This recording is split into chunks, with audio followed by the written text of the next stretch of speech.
What is the role of a conscious human being? Many people believe it is their responsibility to improve the world, to inform others, to wake people up to what is really happening. It feels like we must do something, as if it is our duty to help others see what we have already seen. But is that really true? The truth is often different from what we expect. Sometimes, the best thing you can do is absolutely nothing. And that might sound strange, because we have been conditioned to believe that helping is always good, that intervention is necessary, that we are doing the right thing when we pull someone out of trouble. But in reality, that is not always the case. Sometimes what you see as a gift is actually an obstacle for someone else. Sometimes you think you are saving someone, but all you are doing is preventing them from learning how to swim. Sometimes you believe you are solving a problem, when in fact you are only delaying it. This is why not every friend who helps you is truly a friend. And not every enemy is actually an enemy.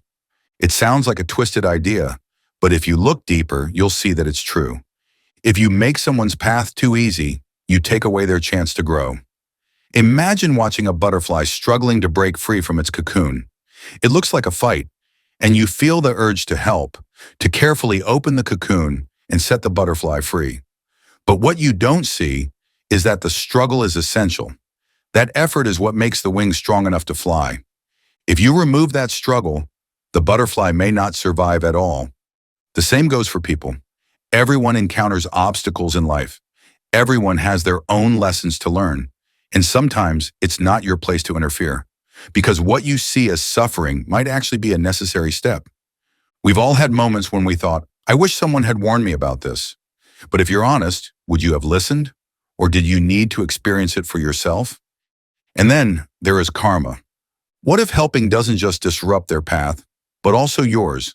Because if you prevent someone from having an experience they need, you are interfering with a natural process. And on a deeper level, that also affects your own path. Maybe you feel stuck in your own life because you keep carrying the lessons of others. Maybe you keep going in circles because you take on burdens that aren't yours to bear.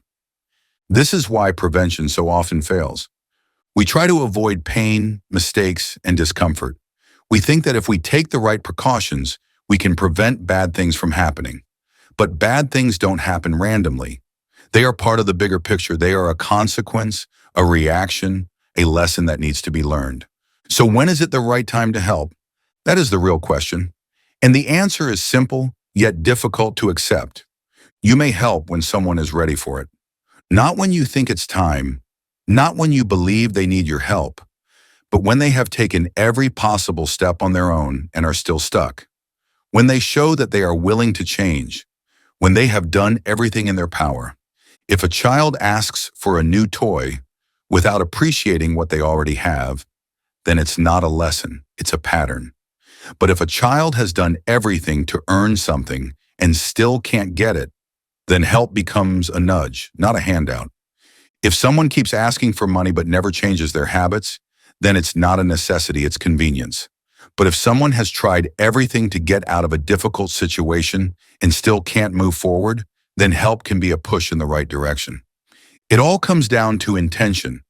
Does someone truly want to change, or are they just looking for the easiest way out? This is why not everyone who asks for help should actually be helped, and not everyone who challenges you is your enemy. Because often the people who push back against us the most are the ones who teach us the most. And here comes the hardest truth. Good and bad are not always what they seem. What if someone appears kind, polite, and friendly on the surface, but underneath is manipulating and exploiting others? And what if someone seems harsh, strict, and confrontational, but in reality they are the only one helping you see the truth? We live in a world of masks, and if you only trust what you see, you will often be deceived. But if you learn to feel, if you listen to that deeper knowing, then you will know when to step in and when to step back. Sometimes doing nothing is the hardest but most loving choice you can make, because in doing nothing you give someone the chance to do something for themselves. And that might be the greatest help of all. And yet doing nothing is not the same as being indifferent. It does not mean shutting yourself off, feeling no compassion, or not caring about what happens. It means deeply understanding how growth works, recognizing that everyone's path is unique, and that you are not the key to someone else's awakening. It requires trust. Trust in the process. Trust in life itself.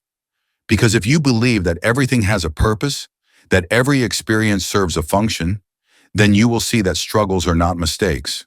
They are not obstacles to be removed, but bridges leading to understanding.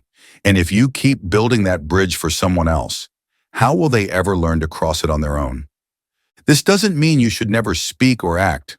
Sometimes a small gesture, a single sentence, is enough to set someone on the right path. Not because you forced it, but because they were ready to hear it. But you cannot force that moment. It only comes when they are prepared for the lesson. This is the paradox of awareness. The more you know, the less you need to do. The deeper your insight becomes, the less you try to change the world. Not because you don't care, but because you understand that change happens from within, not from the outside. And that is perhaps the hardest thing to accept. We want to make an impact. We want to have meaning. We want our knowledge to make a difference. But true wisdom is knowing when to speak and when silence is more powerful. When a small gesture is enough and when distance is the greatest form of love. Not everyone will understand this. People will blame you, say you are cold, that you are avoiding responsibility. But they see through the eyes of someone who still believes that salvation must come from the outside. You see, that true change always starts from within. And so, you let go. Not out of indifference, but out of understanding. Not out of passivity, but out of trust.